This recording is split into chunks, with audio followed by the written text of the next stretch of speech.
Bullying has become really a hot topic in education internationally. We see countries like Ireland, who has just put into place a national action plan on bullying. In the US, the government has also put in some federal programs, funding, where we're really pushing safe and civil schools. I know in Australia there has been much discussion on bullying in schools, so I'm writing a book on bullying and children with disabilities. We know that for typical developing children, bullying will occur in about 1 in 4 children. And they'll be involved, maybe the bully or the victim or a bystander. Those are children that are witnessing bullying incidents in school. For children with disabilities, that doubles. Children with the autism spectrum, up to 88% have reported being bullied in school. So we know high rates of bullying for children on the autism spectrum and children with disabilities.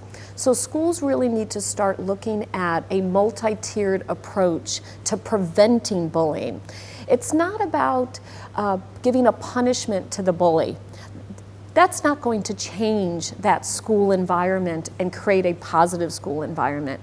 It's about looking proactively, preventing bullying, creating safe schools, creating kindness programs, peer buddy systems.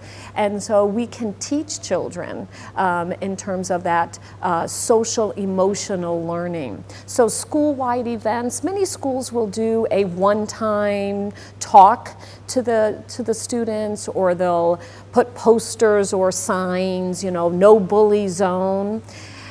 That's not enough. We need to be doing more training where teachers are actually training what is bullying, how to be not a bystander, which is someone who passively watches, but an upstander.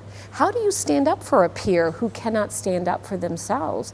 And also, how do I befriend them so that they don't feel isolated? We know that if the bystander is encouraging to the victim, it lessens the victimization. It lessens the long-term mental health effects on that child.